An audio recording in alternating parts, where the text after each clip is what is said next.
এরপর আল্লাহ রাব্বুল আলামিন তিনি বলেছেন ওয়ামিনুস সলিহাত, যারা নেকের কাজ করবে, যারা ভালো ভালো কাজ করবে, সমাজে যারা সুন্দর সুন্দর কাজ করবে, আমার বন্ধুগণ বলুন তো দেখি আমাদেরকে নেক আমলদার হওয়ার দরকার আছে না নাই? ওয়ামিনুস সলিহাত, যদি আপনি ওই জান্নাত চান তাহলে সুন্দর সুন্দর কাজ করেন, ভালো ভালো কাজ করেন। আমার বন্ধুগণ আমি জানতে চাই আমাদের এই বাংলাদেশে নেক আমলের সংখ্যা বেশি নাকি জুলুমকারীর সংখ্যা বেশি?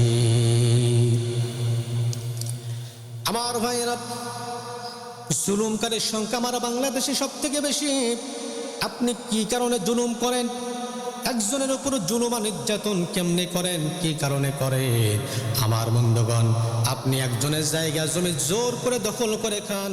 আল্লাহ রাব্বুল আলামিনের নবী ভয়ঙ্কর তথ্য দিয়েছেন, ভয়ঙ্কর হাদিস বলেছেন, যারা জোর করে জুলুম করে অন্যের সম্পদ খাবে, আমার নবীজি বলেছেন, হে আমার সাহাবীরা শোনো, কাল কিয়ামতের কঠিন ময়দানে ওই সমস্ত জালেমদেরকে যারা জুলুম নির্যাতন করে মানুষের এক হাত জায়গা জমি দখল করে খেল, কাল কিয়ামতের কঠিন ময়দানে আমার আল্লাহ রাব্বুল আলামিন ৭ তবক আসমান আর ৭ তবক জমিনটা একত্রিত করে, এই জমিনটা একত্রিত করে ওই জুলুমকারীর গলার মধ্যে ঝুলিয়ে দেওয়া হবে। আমার ভাইয়েরা, বাঁচার কোনো উপায় থাকবে না। সামান্য দুনিয়ার একটি ইট আপনি সারাদিন ধরে গলায় রাখতে পারবেন না, সারাদিন ধরে রাখা সম্ভব নয়।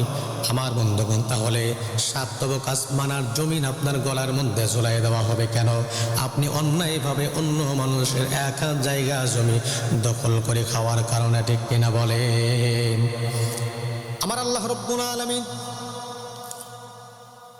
কুরআনুল কারীমের ভিতরে বললেন, যারা জুলুম আর নির্যাতন করে, অন্যায়ভাবে জুলুম আর নির্যাতন করে, তাদের সম্পর্কে আমার আল্লাহ রাব্বুল আলামিন কুরআনুল কারীমের ভিতরে সুন্দর করে বর্ণনা করে দিয়েছেন। আল্লাহ রাব্বুল আলামিন বলেন, ইয়া আইয়ুহাল্লাযীনা আমানু লা তুলহিকুম আমওয়ালুকুম ওয়ালা আওলাদুকুম আন যিকরিল্লাহ। বলুন আল্লাহু আকবার। আল্লাহ রাব্বুল আলামিন বলেন, তোমরা অন্যায়ভাবে অন্যের সম্পদগুলো ভক্ষণ করে খেও না। যদি ভক্ষণ করে খাও তাহলে কি হবে? আমার আল্লাহ রাব্বুল আলামিন সুন্দর করে তিনি জানিয়ে দিলেন।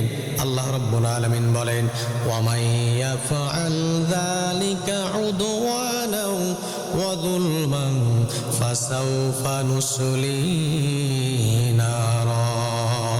আল্লাহ রাব্বুল আলামিন বলেন, অন্যায়ভাবে জোর করে তুমি যদি অন্যের সম্পদ দখল করে খাও রে বান্দা বান্দি, আমি আল্লাহ রাব্বুল আলামিন ফাসাউফা নুসলিহি নারা, তোমাদেরকে ওই কঠিন জাহান্নামের মধ্যে নিক্ষেপ করে দেব। আমার ভাইয়েরা, এই জন্য অন্যায় করা যাবে না, জুলুম আর নির্যাতন করা যাবে না।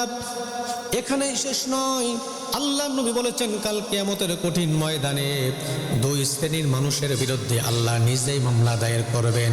আমার বন্ধুগণ, কাল কিয়ামতের কঠিন ময়দানে আল্লাহ রাব্বুল আলামিন ছাড়া কোনো উপায় থাকবে না, কেউ আপনাকে বাঁচাইতে পারবে না। আমার বন্ধুগণ, স্বয়ং নবীরা পর্যন্ত নফসি নফসি বলতে থাকবে, মানুষেরা পঙ্গপালের মতো ছুটাছুটি করতে থাকবে, কারোর কোনো হুঁশ থাকবে না, কারোর কোনো চিন্তা থাকবে না, শুধুমাত্র একটাই চিন্তা, আল্লাহ আমাকে বাঁচান, আল্লাহ আমাকে বাঁচান। আমার বন্ধুগণ, ওই কাল কিয়ামতের কঠিন ময়দানে 2 শ্রেণীর মানুষের বিরুদ্ধে আল্লাহ রাব্বুল আলামিন নিজেই মামলা দায়ের করবেন। এক শ্রেণীর মানুষ হলো যারা এই পৃথিবীতে জুলুমকারী ছিলেন, অর্থাৎ যারা জালেম ছিলেন। আর 2 নম্বর ব্যক্তি হলো যারা আল্লাহ রাব্বুল আলামিনের সঙ্গে সীমা লঙ্ঘন করেছে। আমার ভাইরা, মাপ পাওয়ার কোনো রাস্তা নাই। আল্লাহ রাব্বুল আলামিন যদি নিজে মামলা দায়ের করেন, আমার বন্ধুগণ, ওই কাল কিয়ামতের কঠিন ময়দানে আমি আপনি কেউ মাপ পাইতে পারবো না। এই জন্য আমার বন্ধুগণ, জুলুমা নির্যাতন করা যাবে না। জুলুমা নির্যাতন যদি আমরা করি, জুলুমা নির্যাতন যদি আমরা চালাই, আল্লাহ রাব্বুল আলামিন তিনি বলেছেন, ওয়া আমিলুস সলিহাতের মধ্যে তুমি থাকলে না, তার মানে তুমি ওই জান্নাতুল ফিরদাউসের বাসিন্দা হতে পারলে না, ঠিক কিনা?